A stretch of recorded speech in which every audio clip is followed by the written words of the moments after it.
Friends, good morning. जैसा कि हम लोग डायरेक्शन पढ़ रहे थे, फिर उसी को कंटिन्यू करेंगे और डायरेक्शन का ही टाइप 2 अभी हम लोग पढ़ेंगे। देखते हैं, आइए टाइप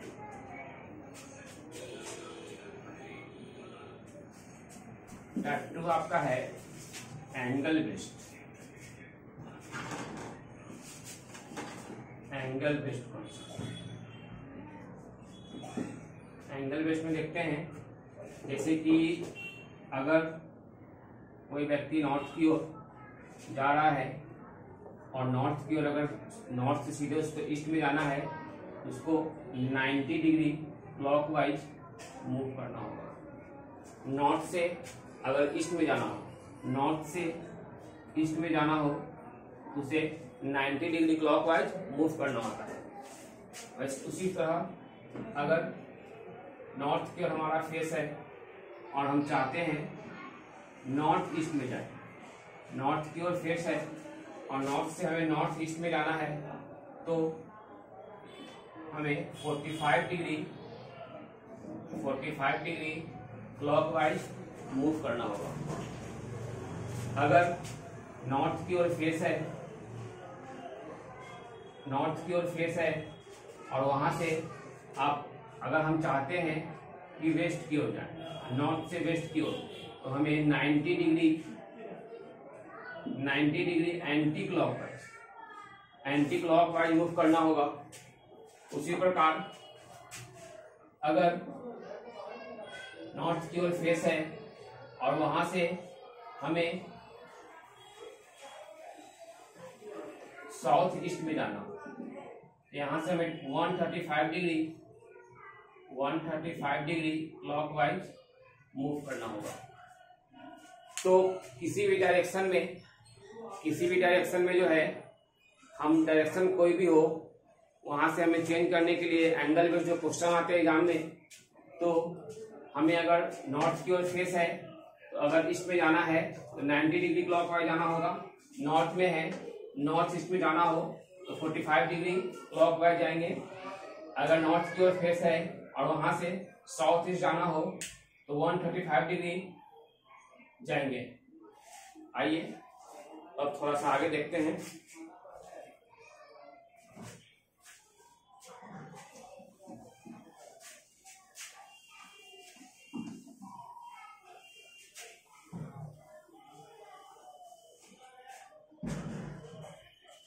आगे देखते हैं दूसरा,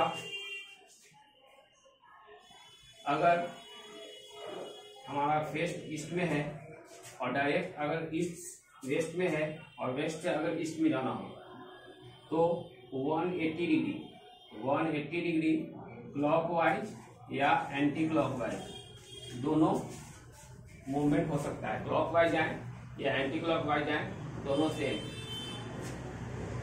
अगर नॉर्थ की ओर फेस है और यहाँ से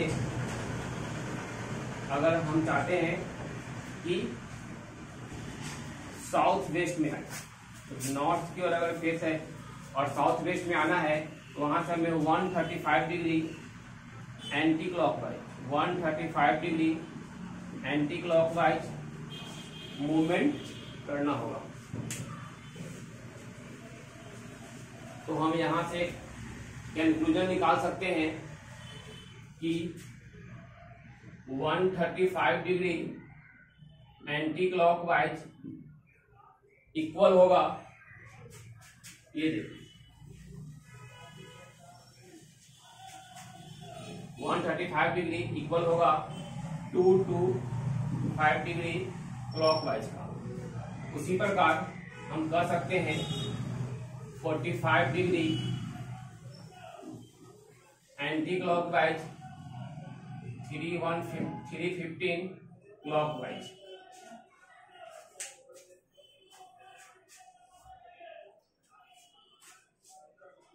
आइए आगे बढ़ते हैं।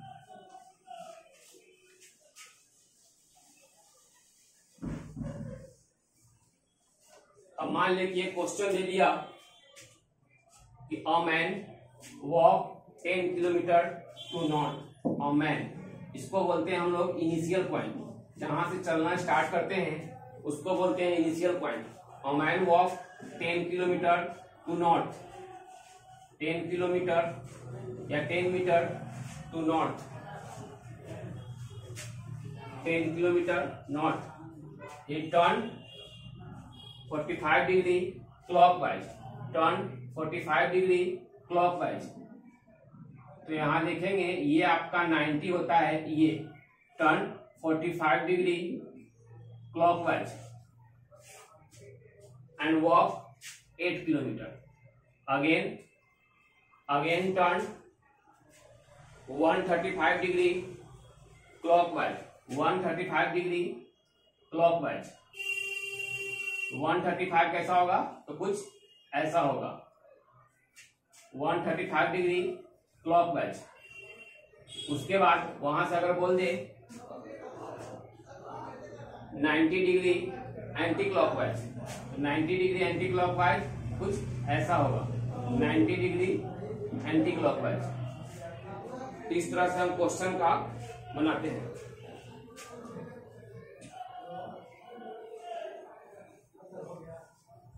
अब आते हैं, आगे बढ़ते हैं. इसमें जो आपका टाइप 3 है, type 3.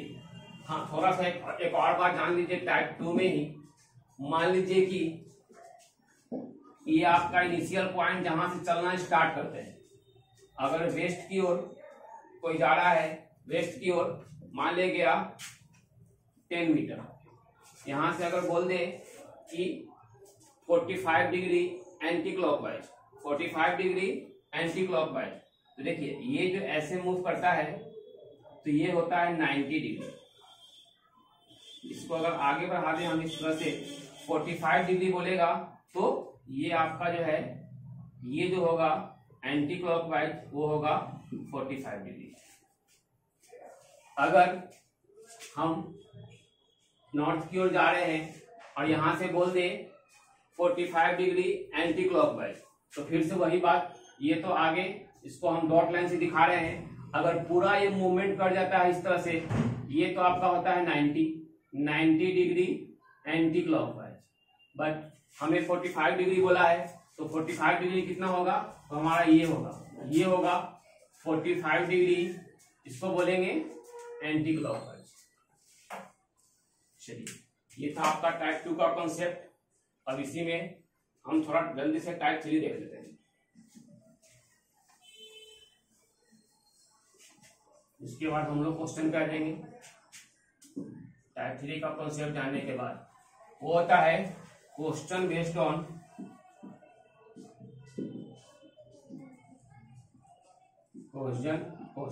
On sunset and sunrise. Sunset and sunrise. आइए देखते हैं question based on sunset and sunrise.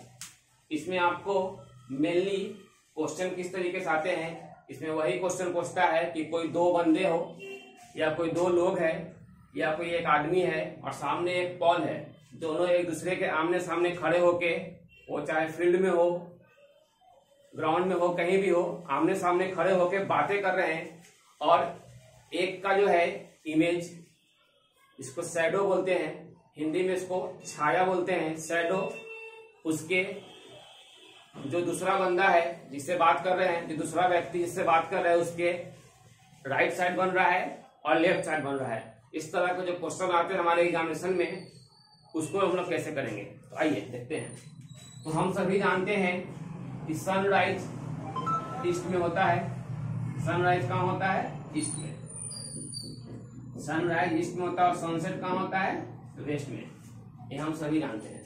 तो मान लीजिए एक प्लेन है और एक बंदा नॉर्थ की ओर फेस करके खड़ा है, नॉर्थ की ओर फेस करके खड़ा है, तो ईस्ट ये हो गया. तो जब शैडो बनने का कारण क्या होता है कि जब कहीं से कोई लाइट आ रहा हो और बीच में कोई ऑब्जेक्ट आ जाता है, तो वो ऑब्जेक्ट के ठीक पीछे उसी के साइज का, उसी के आकार का इमेज बनता है, उसी को बोलते हैं हम लोग शैडो. तो आइए यहाँ देख रहे हैं कि हमारा जो है सनराइज का समय है, सुबह का समय है, मॉर्निंग का टाइम है, और मॉर्निंग के टाइम में एक एक व्यक्ति जो है नॉर्थ की ओर फेस करके खड़ा है, तो जाहिर सी बात है इधर से लाइट आएगा, इधर से इस पे लाइट पड़ेगा, तो इसके ठीक पीछे उसी के आकार का शैडो बन जाएगा, उसी के आकार का शैडो बन जाएगा। तो हम कह सकते हैं ये जो आदमी नॉर्थ की ओर फेस करके खड़ा है, ये जो नॉर्थ की ओर फेस करके खड़ा है, उसका शैडो कहाँ बन रहा है? उसका शैडो बन रहा है वेस्ट में, और उसका साइड कौन सा है? तो लेफ्ट हैंड साइड। वेस्ट में क्या बन रहा है? लेफ्ट हैंड साइड में। उसी प्रकार उसी का रिवर्स चलते हैं, तो एक दूसरा व्यक्ति साउथ की ओर फेस करके खड़ा है, उसका शैडो कहाँ बनेगा? बनेगा तो वेस्ट में ही, बनेगा तो उसका शैडो वेस्ट में ही, बट इसके लिए क्या हो जाएगा? राइट हो जाएगा। इसके लिए यहाँ पे क्या था? एक व्यक्ति जो है नॉर्थ की ओर फेस करके खड़ा है, उधर से सनराइज का समय है, सुबह का समय है, उधर से लाइट आ रहा है, बीच में खड़ा है, इसके ठीक पीछे उसी के साइज का शैडो बन गया। लेकिन जो व्यक्ति नॉर्थ की ओर फेस करके खड़ा है, जो व्यक्ति नॉर्थ की ओर फेस करके खड़ा है, उसके लिए लेफ्ट हैंड साइड होगा। बट अगर हम उसी के रिवर्स चलते हैं, तो जो व्यक्ति साउथ की ओर फेस करके खड़ा है, तो उसके लिए शैडो तो बनेगा वेस्ट में, ये तो तय है, शैडो आपका बनेगा वेस्ट में ही, बट राइट लेफ्ट का जो कॉम्बिनेशन है वो चेंज हो जाएगा। ये तो हम बात किए सनराइज का। अब यहीं पे देख लेते हैं सनसेट के बारे में। तो मान लीजिए कि अब यहाँ पे वेस्ट का हम बात कर रहे हैं, फिर से यहाँ पे सनलाइट इधर से पास कर रहा है। अब यहाँ पे कोई व्यक्ति खड़ा है, फिर से नॉर्थ की ओर फेस करके खड़ा है, तो उसका शैडो जाहिर सी बात है कि वेस्ट से लाइट जा रहा है, तो शैडो कहाँ बनेगा? उसके रिवर्स, उसके रिवर्स में कहाँ बनेगा? मतलब कि ईस्ट में बनेगा। तो लेकिन ईस्ट में तो शैडो बनेगा, बट इसके लिए कौन सा होगा? तो इसके लिए जो है नॉर्थ की ओर तो राइट साइड हो गया ना। अभी तो ये नॉर्थ की ओर देख रहा है, तो जो आपका राइट हैंड है वो सभी का राइट हैंड है, यूनिवर्सल है। तो यहाँ पे देख रहे हैं कि शैडो आपका जो है बन रहा है उसके रिवर्स, उसके पीछे, बट डायरेक्शन कौन सा है? ईस्ट है, और इसके लिए क्या हो गया? राइट। एक बार फिर से हम चलते हैं पीछे। यहाँ देख रहे थे इधर से लाइट आ रहा था, और व्यक्ति का जो फेस था वो नॉर्थ की ओर ही था, तो नॉर्थ की ओर ही फेस था, तो शैडो कहाँ बन रहा था? लेफ्ट में बन रहा था। बट यहाँ देख रहे हैं कि शैडो जो है बन रहा है उसके पीछे ही, बट डायरेक्शन चेंज हो गया है। डायरेक्शन क्या हो गया है? राइट हो गया है। अब यहाँ फिर से एक बार देख लेते हैं नीचे का। अगर साउथ की ओर फेस किए हुए है एक व्यक्ति, तो शैडो तो बनेगा ईस्ट में ही। जाहिर सी बात है कि अगर वेस्ट से लाइट जाएगा तो शैडो बनेगा ईस्ट में, और ईस्ट से लाइट जाएगा शैडो बनेगा वेस्ट में। बट राइट लेफ्ट का कॉम्बिनेशन हमेशा चेंज होते रहता है।